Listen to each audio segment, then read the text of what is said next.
Bismillahirrahmanirrahim. Assalamualaikum warahmatullahi wabarakatuh. Selamat pagi dan salam sejahtera untuk kita semua. Perkenalkan, nama saya Muhammad Andi Budianto SEMM, salah satu dosen program studi Bisnis Digital dari Fakultas Ekonomi dan Bisnis Universitas Pancasakti Tegal. Perkenankan saya kali ini untuk menjelaskan mata kuliah yang saya ampu, yaitu mata kuliah pengantar manajemen dengan metode DIA, Delivery, Interaction, and Assessment. Video ini dibuat dengan tujuan memenuhi salah satu persyaratan sertifikasi dosen tahun 2025, yaitu terkait dengan pernyataan diri dosen dalam unjuk kerja Tridharma Perguruan Tinggi atau PDD UKT PT, khususnya dalam aspek pengajaran. Saya akan memulai menjelaskan dari deskripsi umum dari mata kuliah pengantar manajemen.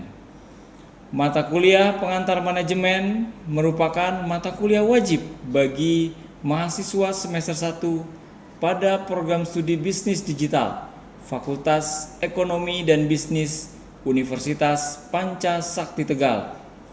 Mata kuliah ini memiliki bobot 3 SKS teori selama 1 semester ke depan. Bahasa pengantar yang digunakan pada mata kuliah ini adalah bahasa Indonesia. Mata kuliah pengantar manajemen mempunyai tujuan memberi kemampuan dasar kepada mahasiswa dalam bidang manajemen dan organisasi dalam kehidupan praktis. Dalam perkuliahan ini juga dibahas sikap seorang manajer, organisasi dan manajemen, kepemimpinan dan interpersonal, mengelola keragaman dan tanggung jawab sosial, etika, perencanaan, SDM, pengambilan keputusan dan pendelegasian pekerjaan, melakukan inovasi, dan bisa mengelola sumber daya dan tentunya mengelola operasional dan keuangan di suatu organisasi serta pengawasan yang komprehensif. Adapun keunggulan disesuaikan dengan kekhasan program studi masing-masing. CPL atau capaian pembelajaran lulusan menguasai konsep teoritis, metode dan perangkat analisis, fungsi manajemen dari perencanaan, pelaksanaan, pengarahan, pemantauan, evaluasi, dan pengendalian, dan fungsi organisasi seperti pemasaran, sumber daya manusia, operasi, dan keuangan pada berbagai jenis organisasi. Untuk capaian pembelajaran mata kuliah atau CPMK, mahasiswa diharapkan memahami secara umum terkait manajemen umum, dan fungsi manajemen serta perkembangan teori manajemen. Yang kedua, mahasiswa juga bisa menciptakan proses perencanaan, tujuan sampai dengan keputusan sebuah manajemen dalam sebuah organisasi. Dan yang ketiga, mahasiswa juga bisa menciptakan sebuah koordinasi yang efektif serta rentang manajemen yang efisien. Yang keempat, mahasiswa juga mengaplikasikan wewenang, motivasi, dan komunikasi dalam sebuah manajemen organisasi perusahaan. Lalu yang terakhir, mahasiswa juga mengevaluasi kepemimpinan proses pengawasan dan transformasi digital serta human resource management system. Referensi mata kuliah diantaranya yaitu salah satunya adalah buku manajemen Tehani Handoko. Yang kedua adalah buku Prinsip Dasar Manajemen oleh Indirio Gito Sudormo. Dan yang terakhir adalah buku ajar yang saya buat, yaitu buku pengantar manajemen oleh Muhammad Andi Budianto. Dan ada beberapa referensi dalam mata kuliah ini, mungkin seperti jurnal dan juga beberapa literatur yang saya dapatkan dari internet. Sistem pembelajaran dalam mata kuliah pengantar manajemen dilakukan secara sinkronus dan asinkronus dengan menggunakan metode pembelajaran aktif yang mengutamakan peran dan keaktifan mahasiswa dalam proses pembelajarannya, yaitu pembelajaran kolaboratif, diskusi kelompok, penugasan berupa studi kasus, dan lain-lain.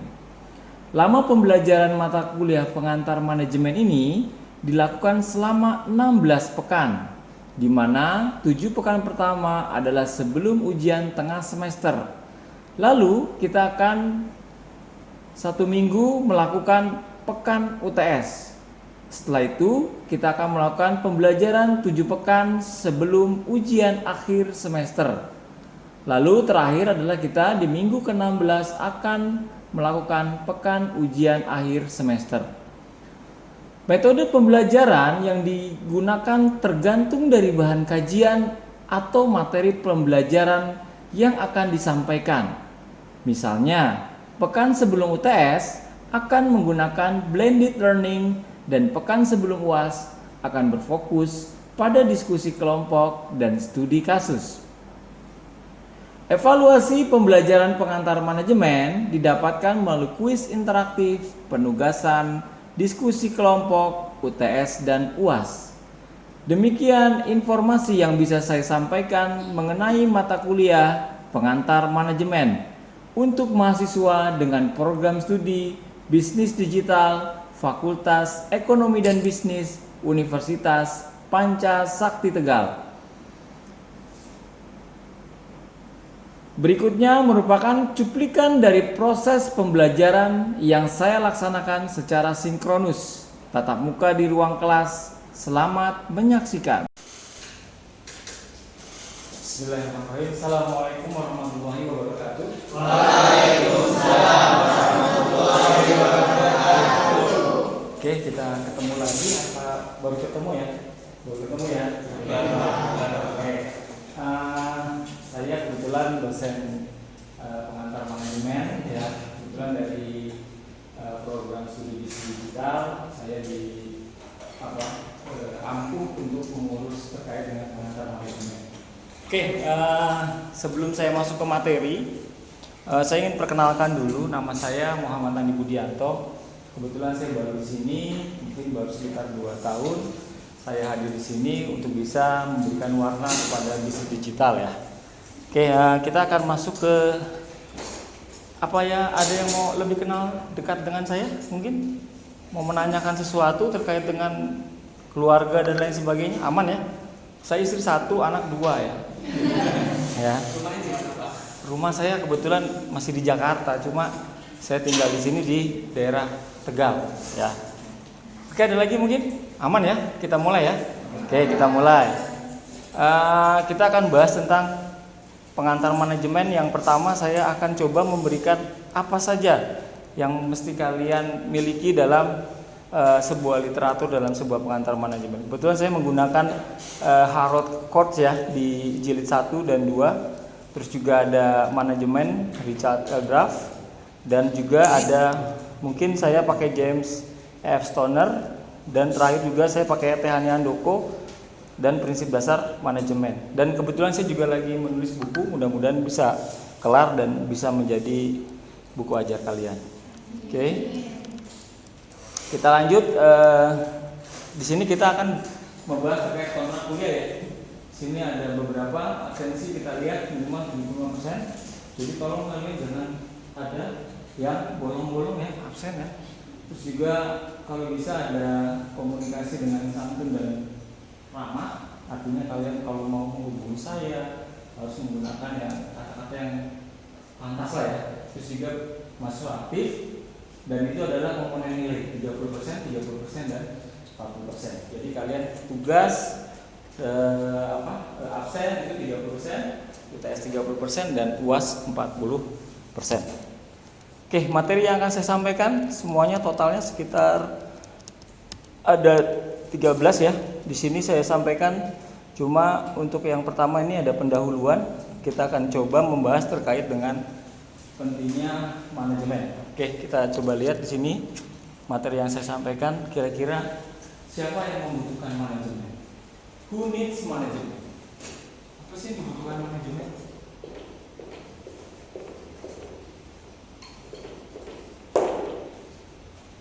Ini sebuah kata instrumen tapi kayaknya luas, ya. Artinya kamu bisa mengkategorikan manajemen itu sebuah seni atau sebuah ilmu yang bisa mengatur. Perlu nggak kita manajemen? Wah, ini manajemen perlu untuk apa? Mengatur. Sebagai contoh, misalkan artis. Di sini ada yang jadi artis? Oh, artis ya. Luar biasa ya. Oke. Artis manajemen atau manajemen artis. Kira-kira apa yang dilakukan sama mereka? Mengatur jadwal. Oke. Mengatur jadwal.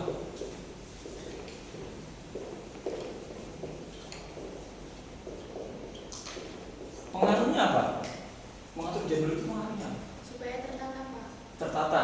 Oke. Kalau misalkan sampai dia terlambat, ada sanksi nggak? Ada sanksinya ya. Sehingga kalau artis yang begitu banyak pekerjaan, kalau tidak di-manage, apa yang terjadi? Tabrakan. Oke. Maka terjadinya sanksi, akhirnya apa yang terjadi? Kontrak dibatalkan. Berarti fatal ya? Berarti kalian nggak salah belajar manajemen. Berarti siapa yang membutuhkan manajemen? Hampir semua manusia membutuhkan manajemen. Kalian butuh manajemen? Butuh ya? Kenapa? Karena kalian harus bisa mengatur antara waktu bangun, waktu tidur sampai waktu tidur, dan tentunya manajemen yang perlu kalian perhatikan juga manajemen terkait dengan keuangan kalian, ya. Nah, ini juga ada perusahaan atau bisnis. Kira-kira butuh? Butuh ya. Terus juga ada tipe organisasi. Apapun organisasi butuh ya. Tuh. Lalu ada setiap kegiatan. Kalau kalian mengadakan kegiatan baik di masjid atau lingkungan RT RW, itu butuh manajemen. Kenapa? Kalau nggak ada manajemen, kapan waktunya, terus apa aja isi acaranya, maka akan berantakan semuanya. Ya, makanya butuh sebuah manajemen. Lalu, mengapa kita membutuhkan manajemen? Tadi mencapai tujuan organisasi. Kalau kontrak dibatalkan, apa yang terjadi? Maka tujuan tidak akan sampai. Kenapa? Karena kalian tidak akan mendapatkan keuntungan. Ya, jadi manajemen itu terkait dengan profit atau goals. Kira-kira main bola butuh manajemen? Bisa nggak kalau kita kiper tiba-tiba pengennya di depan, pengen jadi penyerang, boleh? Mereka udah punya tupoksinya masing-masing ya. Kiper yang jaga gawang, back yang jaga di belakang ya. Terus pemain tengah yang mengalirkan bolanya ke depan ya kan. Pemain depan yang melakukan eksekusi untuk mencetak gol. Begitupun sama dengan yang lain. Untuk mencapai sebuah tujuan organisasi, adanya keseimbangan di antara tujuan-tujuan tadi. Kalau misalkan tadi back sudah tahu tujuannya adalah menghalau bola, tapi bola itu bisa disampaikan ke pemain tengah. Untuk apa? Untuk bisa disampaikan kepada pemain depan, sehingga dieksekusi dan akhirnya terjadi sebuah gol. Berarti itu sudah ada perencanaan. Ada perencanaan yang di-manage, lalu kamu lakukan penetapan tujuan sampai dengan akhirnya membuat sebuah evaluasi, ya. Dan juga ada efektif dan efisien. Nah, ini yang saya mau terangkan terkait dengan efisiensi dan efektif. Nah, apa itu efisien? Konsepnya adalah selalu ada output dan input. Ya, biasanya kalau kita ngomong sebuah perusahaan itu selalu dengan input, di sini ada proses, lalu ada output. Ya, biasanya inputnya apa ini? Bahan baku ya, bahan mentah. Taruhlah misalkan bahan bakunya apa? Kayu. Misalkan di sini ada SDM. Prosesnya apa? Di sini ada menggergaji misalkan, gaji ataupun apa? Memalu misalkan ya. Pokoknya proses ya. Lalu apa jadinya? Meja. Ya. Lalu kursi. Ini terkait dengan input proses dan lah efektif efisien ini di mana? Kalau kita ngomongin proses tadi, apa? Kalau efisien, tadi apa di sini? Kemampuan untuk menyelesaikan satu pekerjaan dengan benar, tapi dengan tingkat pengorbanan. Artinya apa? Artinya di sini kita bisa memastikan bahwa yang namanya efisien itu terkait dengan biaya, dengan apa yang dikeluarkan oleh sebuah perusahaan ataupun organisasi. Tapi kalau kita ngomong proses efektif, apa itu efektif? Ada yang bisa kasih jawaban? Apa efektif?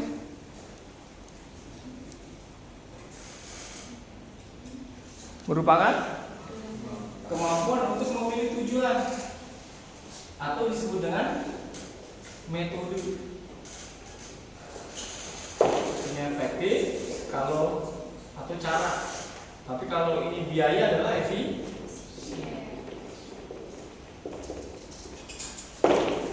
Oke, ada contoh ya. Di sini saya berikan contoh. Kira-kira panjang contohnya, lumayan, ya. Andi ingin pergi dari Jakarta ke Tegal. Andi pergi menggunakan kereta dengan tiket seharga 650.000, waktu tempuh 4 jam.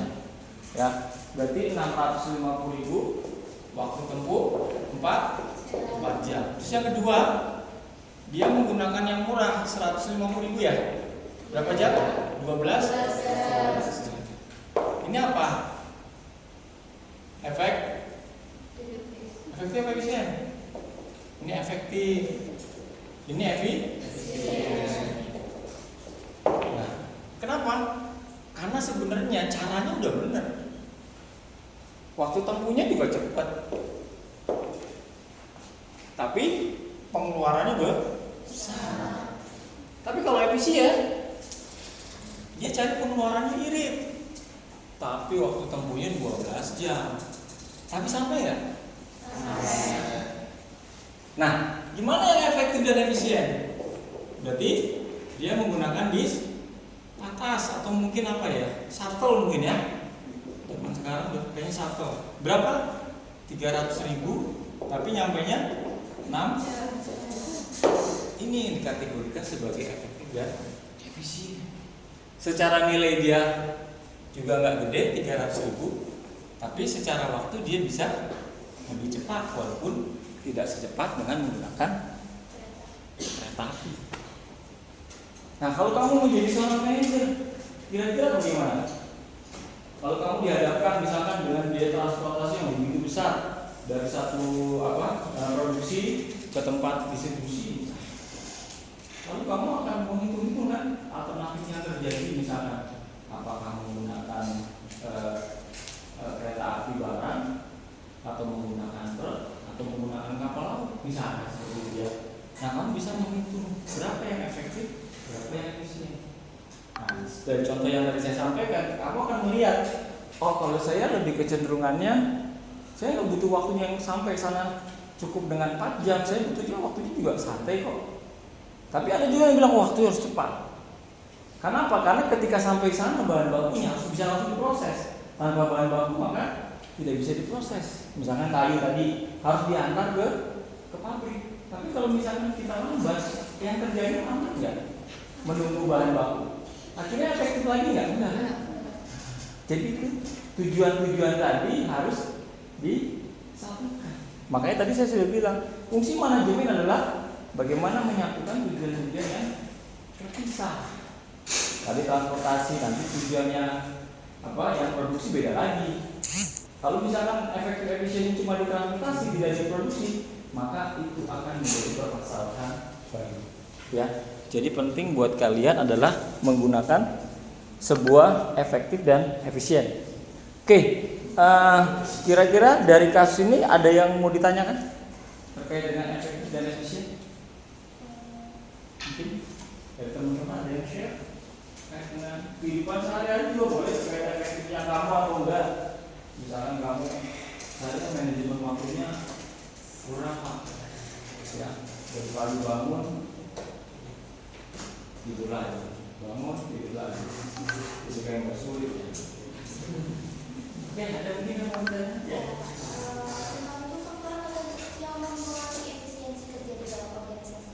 Oke, bagus sekali ya. Berarti apa sih yang menjadi faktor efisiensi? Kira-kira menurut kamu apa? Kata-kata biaya efisiensi itu apa sih yang menjadi faktornya? Apa? Kira-kira yang bisa ada pesan buat saya menjawab? Nah, kalau kamu pengen mengurangi, contoh gedenya misalkan sekarang ini kan banyak anggaran kita defisiensi kan, kira-kira pengaruhnya besar nggak? Besar ya. Nah kira-kira kalau menurut kamu faktor apa yang membuat orang melakukan efisiensi? Berarti ada sesuatu yang salah kan? Kok dilakukan efisiensi? Ya, mungkin juga ada yang belum terlihat, atau mungkin ada kebocoran. Ya, misalkan kamu lihat di sana faktornya terkait dengan apa? Pemborosan misalkan. Pemborosannya seperti apa? Biaya-biaya yang tadinya kelihatannya juga nih masuk ke hotel apa untuk semacam kayak acara cuma buat ulang tahun gathering para pejabat aja harus sampai sekian miliar. Untuk apa sih? Nah, itu bentuk bagaimana kita melihat itu boros nggak? Boros ya. Atau mungkin kalian juga lihat dari kalau efisiensi banyak ya, mungkin dilihat dari apa? Anggaran, ya. Anggarannya bagaimana? Sesuai nggak? Karena yang paling banyak kalau efisien itu selalu berkaitan dengan anggaran, jumlah anggaran dengan realisasi. Kalau dikategorikan defisien bagaimana kalau jumlah anggaran dengan realisasi? Berarti anggaran yang sudah ditetapkan, tapi dia bisa jauh lebih hemat. Ya, misalkan kamu mau mengadakan study tour 1 juta per orang, tapi apa yang terjadi? Pas dihitung itu kok sebenarnya cuma 500.000 bisa kok. Banyak yang dicoret. Nah, berarti apa? Ini yang paling penting, anggaran. PS realisasi. Kenapa? Karena kalau anggaran ditetapkan 1 juta, lalu realisasinya cuma 500.000, ini disebut dengan hemat 500.000, saving anggaran. Nah, ini yang akan dihitung sebagai sebuah efisiensi. Ya, walaupun dalam proses kita membuat sebuah efektif, itu kadang-kadang kita harus mengorbankan efisiensi. Atau sebaliknya, tadi misalkan saya butuhnya cepat Pak, kita nggak bisa efisien. Kenapa? Karena kita harus mencapai tujuan dengan cara yang cepat, nggak bisa. Tapi kalau kita kategorinya mau efisien dan efektif, kita harus mempertimbangkan dulu kira-kira efektif. Oke, kita sampai tujuan. Tapi anggaran bagaimana? Oh, cukup bisa lebih hemat nggak? Bisa. Kalau semuanya bisa kalau dengan baik, maka itu akan menjadi sebuah apa? Sebuah tujuan akhir sebuah manajer. Di sini ada yang menjadi manajer. Mungkin saya kasih slide yang manajer ya. Nah ini, manajer itu bisa mencapai output yang lebih tinggi dari input yang digunakan. Artinya, kalau di sini kamu punya bahan baku untuk 5 kursi, tapi manajer bisa bikin 7 kursi, maka manajer itu dikategorikan sebagai apa? Efisien. Kenapa? Karena output lebih tinggi dari input yang digunakan. Ya. Lalu apa? Manajer yang dapat meminimumkan biaya penggunaan sumber daya untuk mencapai output yang telah ditentukan. Nah, ini bisa digunakan secara maksimal. Ya. Secara maksimal untuk bisa menghasilkan juga di sini yang maksimal. Lalu yang ketiga itu manajer bisa memaksimumkan output dengan jumlah input yang terbatas. Artinya kalau di sini bisa tiba-tiba inputnya datangnya cuma nggak sampai 3 kursi misalkan, tapi dia bisa memanfaatkan sampai dengan 5 kursi. Itu juga menjadi sebuah manajer yang efisien. Ya. Jadi kalaupun kamu nanti menjadi seorang pebisnis, harus bisa menunjukkan bahwa kalian adalah seorang manajer yang efektif dan efisien. Oke, saya akan coba memberikan tugas kepada kalian ya. kira-kira mungkin konsepnya sama. Mungkin yang ini saya kasih A, yang ini kasih B. Ya, tugasnya itu bagaimana kalian membangun sebuah perusahaan. Misalkan perusahaan A terkait dengan perusahaan manufacturing, yang B itu perusahaan jasa. Ya, kamu perusahaan produksi, kamu perusahaan yang jasa. Bagaimana kalian bisa membuat sebuah efektif dan efisien? Perusahaan yang efektif dan efisien. Anggap aja kalian sebagai seorang manajer, ya. Bagaimana kamu efektif dan efisien? Kalau kamu di bagian jasa, kamu di bagian manufaktur atau barang. Silakan nanti dilakukan. Saya kasih waktu 5 menit untuk bisa menyelesaikan tugas. Nanti setelah itu kita akan bahas kira-kira apa yang akan kita lakukan.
Perusahaannya apa, perusahaan seperti apa yang bisa silakan.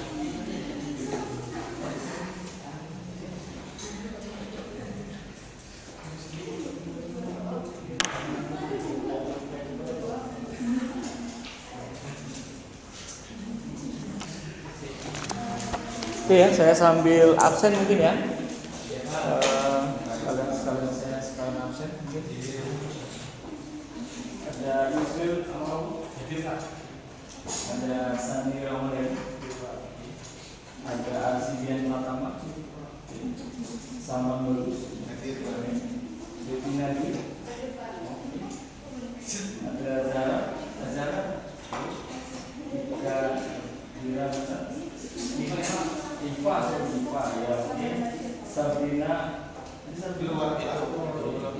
Aisyah, Aska, Lutfi Aryan, Zawasara, Sawarisi, Adila Mutia, Masika Mutia, Afriza, Mafar, Zidan,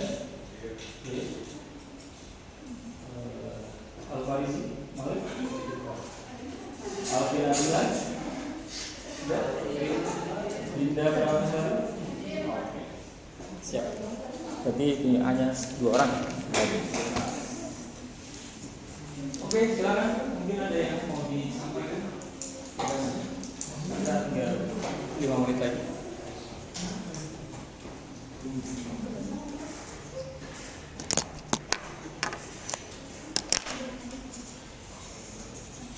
Ya, dari kelompok barang nanti hanya tinggal memberikan pernyataan dan salah satu dari kalian atau mungkin biasa dulu yang siap.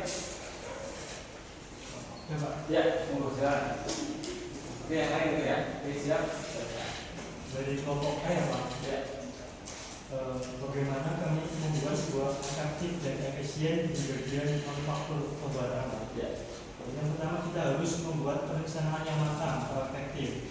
Seperti visi. Oke. Dan yang kedua itu ada rekrutmen karyawan yang kompeten, harus dicari sesuai dengan skill. Ya. Terus kepemimpinan yang adaptif dan komunikatif. Dan yang terakhir itu pengelolaan sumber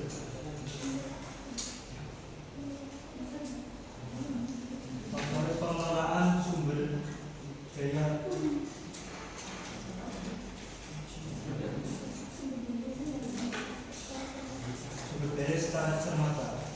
Oke, siap. Satu misalkan kita ngomongin barang ya. Jadi kalau barang itu kan ada yang diproduksi, ada HPP, harga pokok produksi. Nah, kalau kalian menghitung, oke lah, tadi salah satu indikatornya mungkin dari tadi ada kepemimpinan dan sebagainya, itu sudah bikin sebuah. Tapi dalam membuat sebuah efektif itu atau efisien, berarti kalian menggunakan apa? Barang-barang baku yang apa? Barang baku yang efisien. Ya, biasanya misalkan contoh tadi saya cerita tadi ya. Mungkin pertama kalian bisa mendapatkan kainnya langsung dari apa? Dari mana kainnya langsung dari apa? Mungkin pihak pertama ya, mungkin pengelola hutan dan lain sebagainya. Nah, itu bisa menjadikan sebuah efisien. Nah, kalau yang efektif gimana? Kalau yang efektif tadi bagaimana kan tadi benar mengatur apa? Skill-skill yang sudah ada, jangan sampai dia salah posisi. Artinya kepemimpinan yang sekarang dilakukan adalah bagaimana membuat skill-skill itu bisa efektif sehingga biaya yang kita dapatkan juga efisien, barang yang kita hasilkan juga maksimal. Ya, karena sesuai dengan orang yang tepat. Ya. Oke, yang biasa mungkin biasa.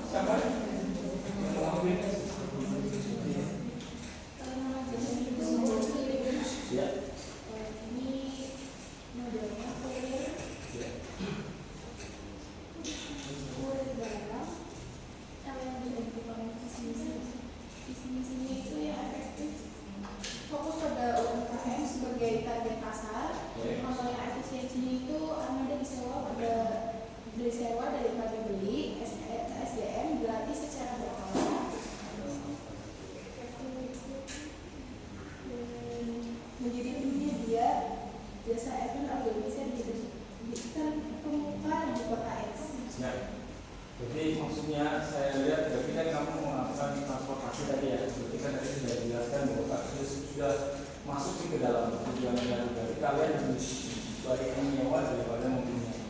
Itu salah satu cara yang paling efisien. Kenapa? Karena kalau punya itu berarti kan harus membuat sebuah biaya maintenance segala sesuatu. Tapi kalau sewa biasanya dia ditanggung sama yang punya. Nah itu salah satu efisien. Kalau efektifnya tadi sudah sampai ke tujuannya, yaitu untuk menjadi moda transportasi yang unggul di kota tersebut. Ya, oke. Mungkin ada yang mau ditanyakan sebelum saya akhiri terkait dengan efisien.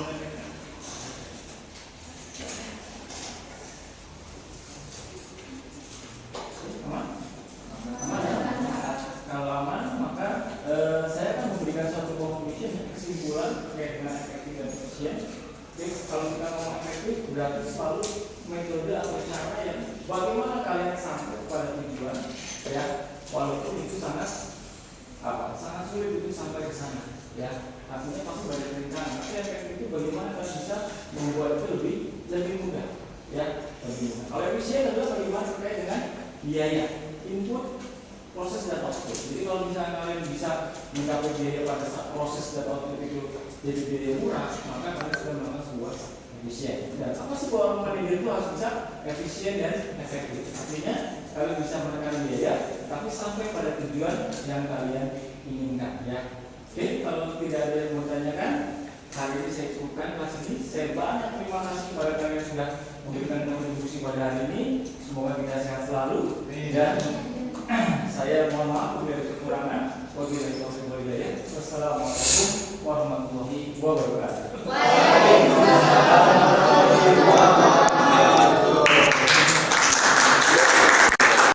Demikian deskripsi singkat serta cuplikan proses pembelajaran dari mata kuliah pengantar manajemen yang saya ampu. Semoga dapat memberikan gambaran kepada kinerja pengajaran yang saya lakukan, khususnya di mata kuliah pengantar manajemen pada program bisnis digital Fakultas Ekonomi dan Bisnis Universitas Pancasakti Tegal. Saya mengucapkan terima kasih kepada seluruh tim penilai dan tim panitia sertifikasi Smart Dosen tahun 2025, khususnya dari Direktorat Sumber Daya Ditjen Dikti dan Ristek Kemendikbudristek Indonesia. Dan tidak lupa saya juga mengucapkan terima kasih kepada Universitas Pancasakti Tegal, Fakultas Ekonomi dan Bisnis, serta rekan sejawat dosen dan rekan-rekan mahasiswa. Demikian yang saya dapat sampaikan. Atas semua kekurangannya saya mohon maaf yang sebesar-besarnya. Wabillahi taufiq wal hidayah. Wassalamualaikum warahmatullahi wabarakatuh.